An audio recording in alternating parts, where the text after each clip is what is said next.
Mia Marchenko and I'm Ukrainian writer and translator.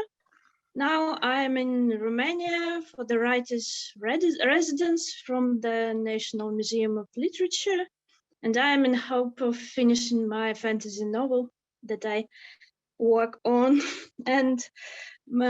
But I spent the whole spring in Kyiv while all the events were going. And my text for today is a real glimpse of how it was for us being there, and when the city is besieged. And I'm really still shocked that I should employ this word for a city in 21st century, but still, I should. Okay, and the text is incredibly lovely. March the 21st.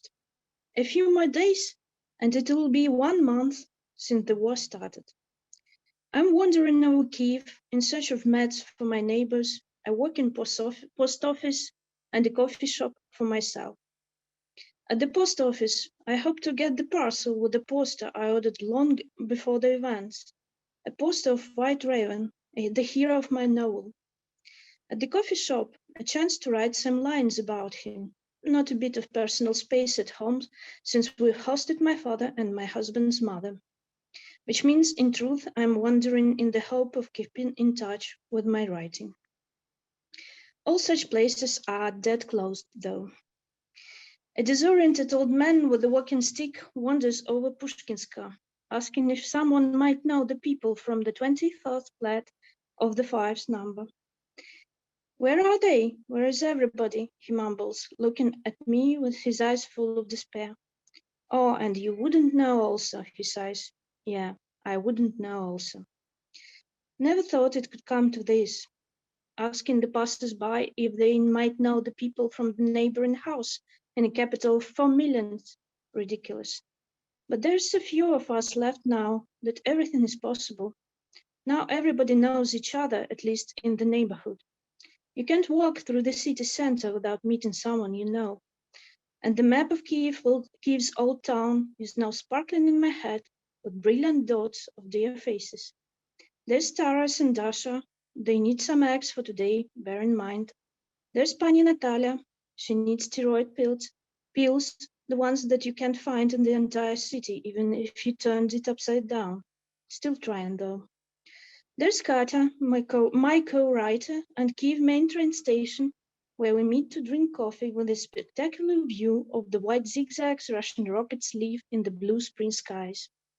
And there's Anton and Ola. They will tell me a secret of where I can get some cat food today. Up and up over Kostolna Street. But before that, through the Latsky gates of old Kyiv, and in I come just on purpose, just to savor the fact. I'm local. I belong to the place. I have the right to enter. Their archangel, standing guard over them, once smite me with his fiery sword. Finally, I'm up at Vladimirska Hirka, stopping to have some rest at the church steps. A red alarm. The sound carries far all over the city. Find cover, run, save yourselves. The sirens pleading. But I'm just sitting on the stairs like some beggar, lacking only the beggar's hand. Bright bronze letters shine over my head, saying Milost, meaning love, and the arc of friendship of the nations shines before me with a black and very distinct crack painted in the very middle of it. The chaos in my head and spots before my eyes. I'm thinking about something but cannot remember a thing. A new normal for all of my days now. The one thing I don't forget are the names in the list of those who need medicine. Are you okay? A passerby ventures. Some months ago, she'd never ever utter such a question, but since there are only 2 of us on the streets, she might as well ask. I'm fine. Enough of explaining that the tears are there because of the dust and the wind. They run, and I cannot do nothing about it. Some allergy, maybe.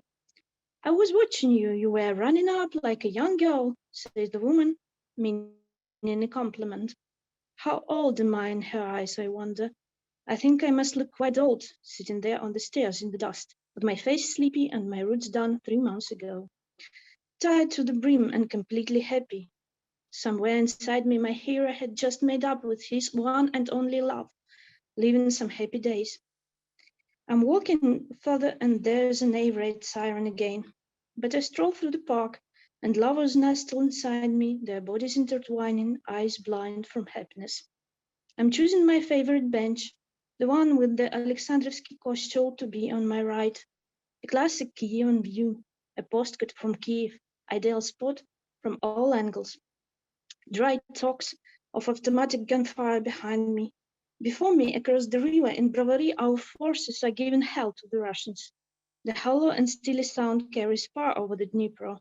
The city is under siege. The city is fighting. The city is warming its bones on the sun. The city is undimly happy. On my right, from the church's roof, the siren wails again.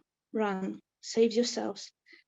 But I squint from the bright sun and put my sneakers away, sitting now with my feet on the bench and listening not to the sounds of fighting, but mostly to the bells of Mikhailovsky Monastery going, Як тебе не любити, one can only love you. Mikhailovsky bells never failed us, not once since 1240. I'll be all right as long as they know how to sing, and they are also telling the truth. I never ever loved my city so ardently. An incredibly lovely place to live, an incredibly lovely place to die. And thank you.